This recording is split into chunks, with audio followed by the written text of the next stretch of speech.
आपकी विश्व समाचार अपडेट में आपका स्वागत है। ईरान ने चेतावनी दी है कि यदि उसके प्रतिद्वंदी उसके द्वीपों पर सैन्य कार्रवाई करते हैं या मौजूदा संघर्ष को और बढ़ाते हैं तो वो मध्य पूर्व में एक और मोर्चा खोल सकता है या लाल सागर में बाब अल मंदेब जलडमरू मध्य के लिए एक वास्तविक खतरा पैदा कर सकता है। एक सैन्य सूत्र ने 25 मार्च को बताया कि यदि दुश्मन ईरान के भूभाग पर या फारस की खाड़ी और ओमान सागर में नौसैनिक गतिविधियों से ईरान को नुकसान पहुंचाता है तो ईरान अप्रत्याशित रूप से नए मोर्चे खोलेगा, जिससे हमलावरों को दोगुना नुकसान उठाना पड़ेगा। बाब अल मंदेब को दुनिया के रणनीतिक जलडमरू मध्यों में से एक माना जाता है और ईरान के पास इस क्षेत्र के लिए एक विश्वसनीय खतरा पैदा करने की इच्छा और क्षमता दोनों है। अमेरिका और इजराइल ने 28 फरवरी को ईरान के खिलाफ एक सैन्य अभियान शुरू किया था, जिसमें तेहरान सहित कई बड़े ईरानी शहरों पर हमला किया गया था।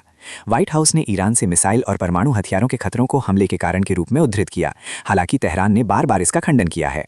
ईरानी रेवोल्यूशनरी गार्ड कॉर्प्स ने इजराइल में लक्ष्यों को निशाना बनाते हुए जवाबी कार्रवाई की घोषणा की। Bahrain, Jordan, Kuwait, Qatar, Saudi Arab और संयुक्त अरब अमीरात में अमेरिकी सैन्य ठिकानों पर भी हमला किया गया।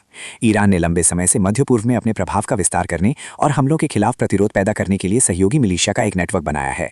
यमन में हाउती बल लाल सागर क्षेत्र को प्रभावी ढंग से अवरोध करने में सक्षम है। लाल सागर एक बार फिर केंद्र बिंदु बन गया है क्योंकि ईरान हुर्मुज जलडमरू मध्य को नियंत्रित करके फारस की खाड़ी में तेल आपूर्ति को सीमित कर रहा है। सऊदी अरब के पास पाइपलाइनें हैं जो लाल सागर पर यानबू बंदरगाह तक कच्चे तेल का परिवहन करके इस बाधा को कुछ हद तक दूर कर सकती हैं। हालांकि इस मार्ग के लिए जहाजों को हाउती नियंत्रित तट के सैकड़ों किलोमीटर से गुजरना पड़ता है, जिससे बाब अल मंदेब में एक और बाधा पैदा होती है जो लाल सागर को अदन की खाड़ी से जोड़ती है। हाउती अभी तक संघर्ष में शामिल नहीं हुए हैं, लेकिन उन्होंने किसी भी समय इसमें शामिल होने का संकेत दिया है। हाउती के एक वरिष्ठ अधिकारी ने कहा, हमारी उंगलियां बंदूक के ट्रिगर पर हैं, संघर्ष में शामिल होना केवल समय की बात है।